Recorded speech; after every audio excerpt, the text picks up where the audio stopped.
இந்த பிறந்தநாள் காணும் அனைவருக்கும் என்னுடைய பிறந்தநாள் வாழ்த்துக்கள். கருவாட்டு குழம்பு எப்படி வைப்போம் பாருங்க. ஒரு வானலை வச்சுட்டு நல்லெண்ணெய் கொஞ்சம் ஊற்றிக்கணும்.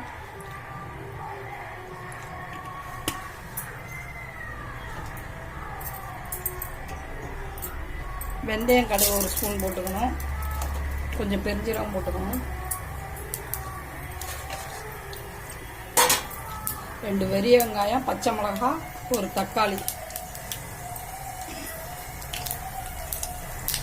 இப்போ கடுகு பொரிஞ்சோன்னே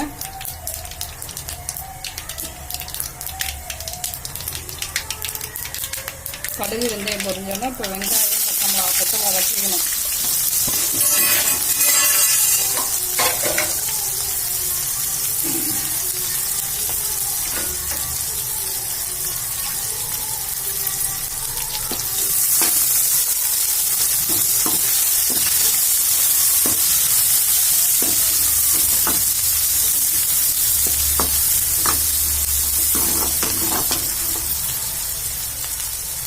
இன்னொரு புளி எடுத்து ஊற வச்சு குழம்புக்கு அரைச்சிக்கணும்.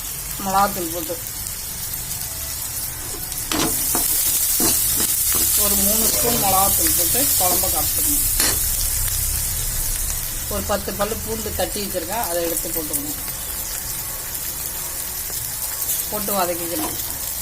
குழம்பு இறக்க போதும் போட்டுக்கலாம், இல்லை இப்போ தாளிக்கும் போதும் போட்டுக்கலாம். வெங்காயம் சவந்துட்டு இப்போ வெட்டின தக்காளியை போட்டுக்கலாம். நல்லா வதங்கிட்டு இப்போ முருங்கைக்காவும் போட்டு வதக்கிக்கலாம். பச்சை நாட்டம் ஒரு உடப்பர்கள் வேணும். கருவாட்டு குழம்போட ரெசிபியே என்னோட சேனலில் வந்து பாருங்கள். இந்த ரெசிபியே என் சேனலில் வந்து பாருங்கள்.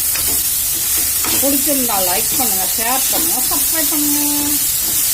புளி மிளகாத்தூள் இதில் ஊற்றணும். நல்லா காய் வெந்ததுக்கப்புறம் கருவாட்டை போட்டுக்கணும். தேவையான அளவு உப்பு போட்டாச்சு. முதக்கண்ட கருவாடு நல்லா லால்லாம் எடுத்துட்டு தண்ணியில் ஊற போட்டாச்சு. கைனி தண்ணியில் அரிசி கிழங்குனா அந்த தண்ணியில் ஊற போட்டாச்சு. இதை நல்லா அலசி வாஷ் பண்ணி கருவாட்டை அலசி வாஷ் பண்ணியாச்சு. நல்லா கொதித்து காயெல்லாம் வெந்தோடனே இந்த கருவாட்டை போட்டு ஒரு கொதி 2 கொதி வந்தோடனே இறக்கிட வேண்டியதான். குழம்பு கொதிச்சோன்னா கருவாடை போடணும். குழம்பு சுண்டிட்டு கருவாட்டை போட்டணும்.